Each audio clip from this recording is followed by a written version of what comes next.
В Великобритании вообще комаров нет. Я живу на северо-западе Англии. Я в одном шаге, чтобы стать клиническим ученым по гематологии и трансфузиологии. Базируюсь в Блэкпуле, то есть недалеко от Манчестера. Последние 15 лет учусь, живу, работаю в Европе. В программе по подготовке таких специалистов, которой нет аналога вообще в мире, задумка 5 университетов.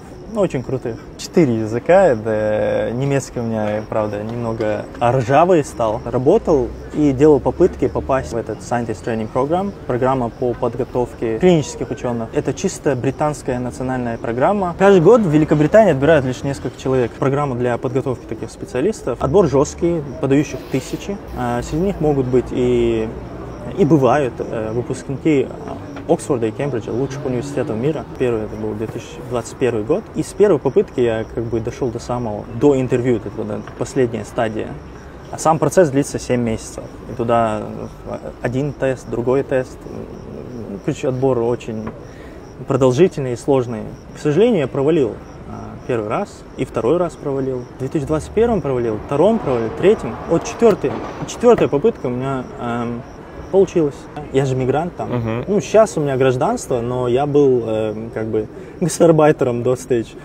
Конкуренция, естественно, есть. Даже больше, чем здесь. Даже больше, чем здесь, да, потому что ты конкурируешь с выпускниками крутейших университетов мира. То есть это самый сильный батл юка.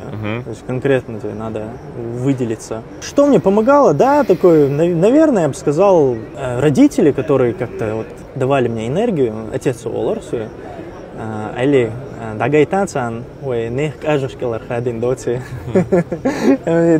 Только у него я слышал, это выражение, но я запомнил на всю жизнь. Вот. Надеюсь, соответствую я. К сожалению, его уже больше нет, но...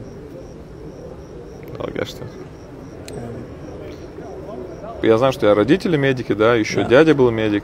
Можешь рассказать про своего дядю?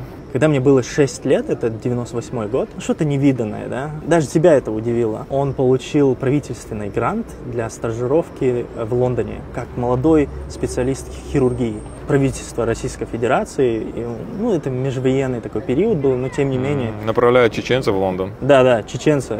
Это единственный грант еще был, правительственный, прикинь. Для меня он был героем. Как его звали? Батаев Саид Хасан Магомедович. Можно погуглить.